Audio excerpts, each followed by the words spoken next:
As we saw over the past few weeks, large sections of Exodus are devoted to the instructions given to Israel to build the tabernacle.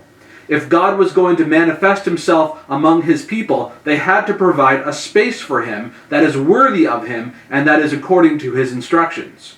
At the end of the book of Exodus, we learn that Israel followed all of the instructions to build the tabernacle, and God responded to their obedience by filling the tabernacle with his glory. It says this, "Then the Lord covered the tent of meeting, and the glory of the Lord filled the tabernacle. Moses was not able to enter the tent of meeting because the cloud had settled on it, and the glory of the Lord filled the tabernacle." So the people of Israel had built a tabernacle for God to dwell in, and as soon as God dwelled in it, we learn that not even Moses was able to enter into it. Now, why was that so? Well, this is a basic teaching of the Bible, that God is holy, that he is different, he is not like us. The Apostle John said, "God is light, and in him there is no darkness at all." And God is holy in several ways, but he is especially holy in the sense that God is life, and anything related to death is incompatible with him. And this is a problem for us, and it is the reason why Moses or anyone could not enter into God's presence. We are a sinful, dying people, and almost everything we do and come in contact with is somehow related to death. Everyone who is born is destined to die, and much of life is spent dealing with the fact that we are dying over time.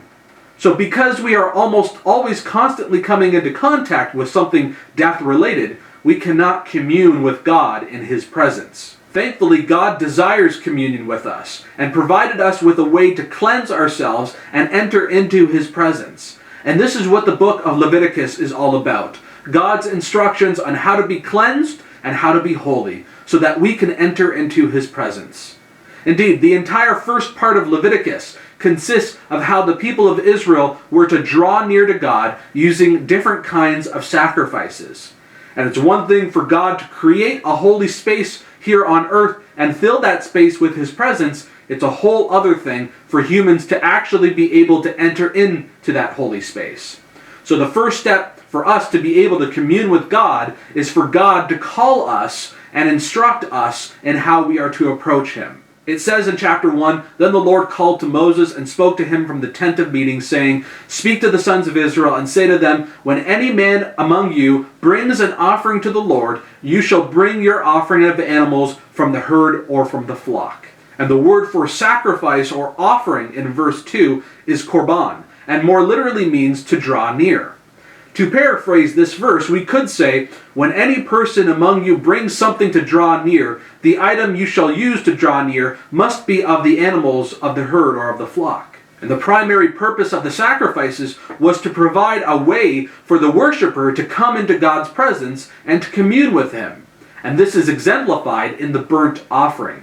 It says, "If his offering is a burnt offering from the herd, he shall offer it, a male without defect. He shall offer it at the doorway of the tent of meeting, that he may be accepted before the Lord." So here in chapter 1, we are told about the burnt offering. And the word translated as burnt is the Hebrew word olah, which actually more literally means that which rises. Therefore, a burnt offering could be understood as something to draw near that rises. So it's a kosher animal without defect, and it was selected, and once the animal was selected, the worshiper was to lay his hands on the animal's head, and it says in verse 4, "He shall lay his hand on the head of the burnt offering, that it may be accepted for him to make atonement on his behalf." So laying your hands on the head of the animal was understood to be a transference of identity. After the laying on of hands, the animal was then to be slaughtered. It says, "He shall slay the young bull before the Lord, and Aaron's sons, the priests, shall offer up the blood and sprinkle the blood around on the altar that is at the doorway of the tent of meeting." Later in Leviticus, we read in Leviticus chapter 17, "For the life of the flesh is in the blood, and I have given it to you on the altar to make atonement for your souls. For it is the blood by reason of the life that makes atonement." So, get this. Since the worshiper had transferred his identity to the animal, and the animal's blood was sprinkled on the altar, it is as if the worshiper's blood was sprinkled on the altar.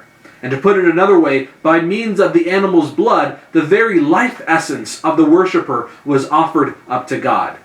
And subsequently, the animal was entirely burned up, resulting in the smoke of the offering rising up to the heavens. It says, the priest shall offer up in smoke all of it on the altar for a burnt offering, an offering by fire, a soothing aroma to the Lord. And all of the rituals of the burnt offering point to the worshiper's desire to give of himself over entirely to God. And the Apostle Paul used this symbolism in Romans to refer to our devotion to God through Jesus. He said, therefore I urge you, brothers, by the mercies of God, present your bodies a living and holy sacrifice, acceptable to God, which is your spiritual service of worship. When we completely devote ourselves to God, we are living out what was symbolized of the burnt offering.